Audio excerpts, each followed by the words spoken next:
उद्यापित है बलांगी महोत्सव 2025 पवित्र महाविषुव संक्रांति तथा ओडिया नववर्ष पालन उपलक्षे बारिपदा ठारे एप्रिल 14 तारिख आरंभ होइतिबा मयूरभंजर अन्यतम सांस्कृतिक कार्यक्रम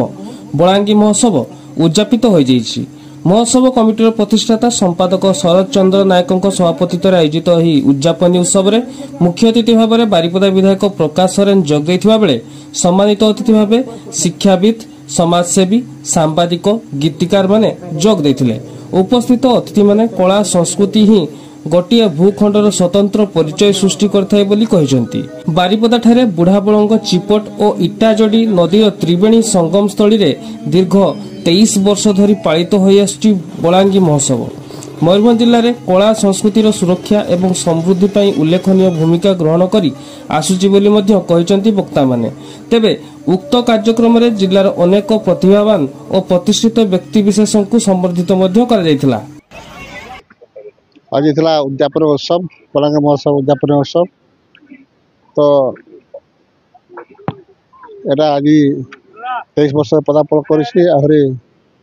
पुणी आपको बहुत कार्यक्रम रही तो जिस ये जो बलांगी महोत्सव केवल उत्सव न यहाँ गोटे सांस्कृतिक आंदोलन सांस्कृतिक आंदोलन माध्यम गोटे विशेष ये जो बलांगर गोटे बालुकामय प्रति वर्ष आयोजन कर बहुत गोटे उत्साह और उद्दीपना सहकार से पालन कर प्रतिकूल पाग सत्वे ये जो कार्यक्रम उपस्थित लोक उपस्थित रोच योगदान हो आसिक उपस्थित रही उपभोग कर सांस्कृतिक कार्यक्रम को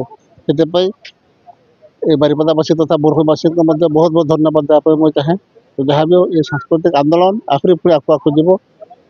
गोटे समय थी समय अनुसार गोटे गोटे गोटे निर्णायक भूमिका ग्रहण कर।